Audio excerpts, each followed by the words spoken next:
Hapkido John Gill here with another syllabus, or Hosin-sul, as it's known as Korean, in Hapkido Muhakwan. This is blue 6 against punch. Very straightforward. It's a serious technique, so that requires a bit of a serious strike back, only if necessary, of course. You normally can recognize a potentially dangerous situation. As you know, we teach the RAD technique. Recognize a potentially dangerous situation. A, avoid at all times. And D is defend if necessary. RAD. Recognize, avoid, defend. So this is a very serious situation. And one that punches at you is quite a very serious strike and could escalate to an injury to you. We can prevent that. So I'll call in Mitch. We're at the Australian School of Self-Defense of Hornsby, our new dojang here, which I'm really excited about. Great. Mitch, I taught as a kid, actually. How old were you then? 11, 12, 13. It was fantastic. Then it was great to catch up again as an adult back in the training here, back in Sydney after being 6 years in America. Okay, attention. Chepkudne, Hapkido. All right, so the first one, so you get the right back stance. So I'm ready, just ready position here. Chumbi, hip. Hey! All right, we'll do full action. Hey! So what I'm doing, I'll now do it slowly, so you can follow along. I step back with the right foot. I grab from here with a circulation block, pull it down, and then strike. I have to strike quickly before he starts to use this hand. At least I've taken one weapon out of the occasion, but he's still got a couple there. So it's going to be very quick, all right? So here again, one, hey! And for safety, I'm just going cross. So I'm just curling, and I'm going across. Obviously, you can't. We try not to go towards the face too much because you might accidentally hit them, but for safety, go across. But in a real situation, obviously, you have to hit it. All right, so that's number one. So let's do that again one more time. We'll slowly step back, like the Karate Kid, kind of circular block. From here, pull down, and then strike. And actually, you can bring it into me as well. It's like someone grabbing like this, for example. All right, now we'll do shadow action. If I can follow, Chumbi, 1, hey, 2, so you're following along at home. Good, 3, 4.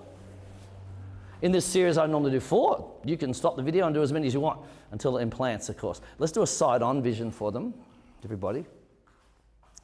Chumbi.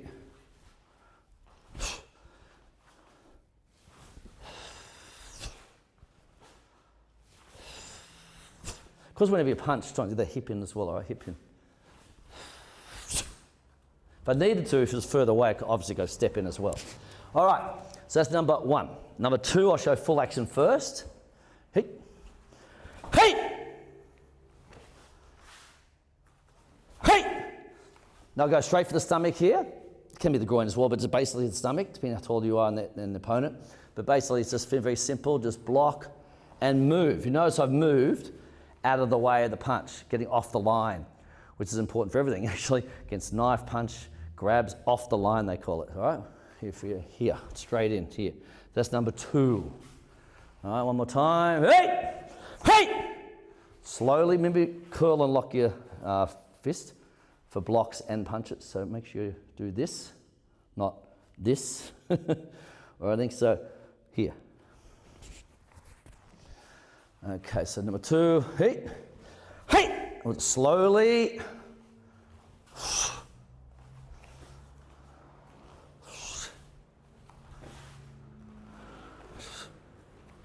Now we'll do shadow action. I'll do a front on first. So from here. The good thing about slow-mo, when you do it in the air without a partner, you can actually, can do everything faster, So once you do it, I like to, once you get the right technique, then you go, bam, really hard, okay? So make sure you get the right technique. Hey! And that's key up, of course. Hey! Hey! So I'm blocking, moving, and striking at the same time. Very effective. Not just doing one and the other one, it's all together, and I can hit them before they even have a chance to react with another strike. All right, number 3, this is quite good if someone's a bit shorter, so I'll duck down a bit. And Mitch is very tall. How tall are you? 6'3". So you're 6'3", so I duck down. Hey! Here. Okay? So hammer fist, that's called a hammer fist strike. This part, like a hammer, right? Hey! There! Straight in. Don't you go that close. I didn't actually hit him, but I was very close. He's had his kids, so it's okay. Okay, here we go. 3. Hey! Stop about here in practice. Be very careful of this one. But in the air, of course, I'll do it slowly. It's an upper block coming in and low. All right? Wouldn't be very effective if, as much as if a shorter person did it to you, for example. But if maybe you're bending down to pick something up and someone comes at you, straight in, again, depending on your height as well. There's plenty of choices in against punch. So again, from here, number 3. Just we'll do 4. So 1, 2, and how about this? Every time 3, and then 4, 8. So increase the pace. I'm assuming you've already warmed up anyway. In a real situation, wouldn't really matter pulling a muscle if you save your life, right? But before training, sure is stretch, dynamic stretching, hips, all the movement, stretching out your arms, warming up, very important for any sport. I find in pickleball, at the favourite sport, people are getting injured because they're not warming up properly. All right, just get on, they start playing, and then, no, it's no good. Okay, so that's 3 again. 4. Oh, so we've got to show it from this angle. So side on angle to Chumbi. 4, 3 again, sorry, 3, hammer fist, like a hammer.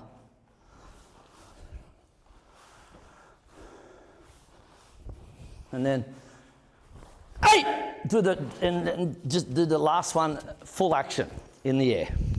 Again, be careful when you're practicing with somebody. Okay, so that's 3. 4 from here is from here, Chumbi, from there, 1, 2, 8! All right, coming down that way, all right, straight in. 4.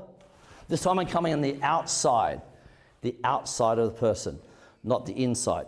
So if I'm standing here, he punched me, the inside's better, for example, but I've got to be careful of these weapons. Whenever you can, actually, you always get to the outside, but you don't want to do this. You don't want to try and get to the outside and get hit on the way through, right? So I happen to be, in this situation, I had to be more parallel with his shoulder. Not you're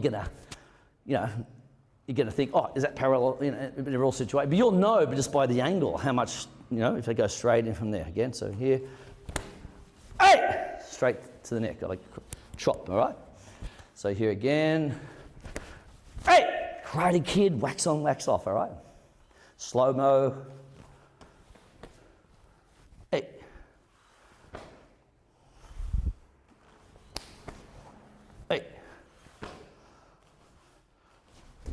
Down! All right?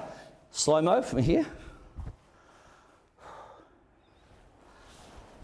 Chop. Chop. All right, and 8! All right, chop. Now side on. 4. 1, I'll count to 4. 1. So you work on the technique, 2. 3, and 4. 8! All right? So there you go. So practice that slowly and dynamic at the end for the key up. Because remember, the grading, you've got to do the key up. So it does work. Gives you more power, keeps your breathing going, less likely to feel fear. Very effective. Okay, 5. Again, I'm on this side here. 5. Downward from here, palm block. Reverse knife hand. Or it can even be an ear slap across the ear. That's called a reverse knife hand strike. Remember that in basic movement? Okay. Stylistic purposes and the actual syllabus, it is a reverse knife hand. But in a real situation, if you hit someone's eardrum, bam, very effective, or jaw onto the ear, all right? Because remember, some people have really skinny necks, so it's hard to, that's why we do that one, trying to get it in, but some of them may not be applicable. And what you should do in self-defense is hit what's presenting itself. So I'm kind of like coming in like this, there's an ear there, but my throat's over here, and you're here. There's no point hitting the throat, you know what I mean? Depending on the situation. Hit the ear, or the nose presents itself, hit the nose. The throat presents itself, hit the throat. Groin presents itself, hit the groin. So whatever presents itself first, you use those weapons to, your own weapons, natural weapons, of course, to strike that. So again, 5, reverse knife, okay? Let's do that this way. 5, 1, 2, 3, and 4. Key up. 8. Good. Reverse knife hand just to give you a close up of that one. Nice tight in here, and use your knuckles into the throat. Okay. All right. I'll come back. Yeah. So side on. Side. Yeah. Side. Side on. All right. Down. 3, 4, 8. So that's called a downward palm block. That's inner palm block, downward palm block. Okay? All right. Make sure this microphone doesn't fall off like it did the other day when someone grabbed me. Okay, here we go. So practice those slowly but surely, and then, as I said, key up at the end. All right? Okay. Tension, chare, kune, hapki. There's the first 5, and I'll do another video on the next 5 after that, 6, 7, 8, 9, 10. Perfect those first.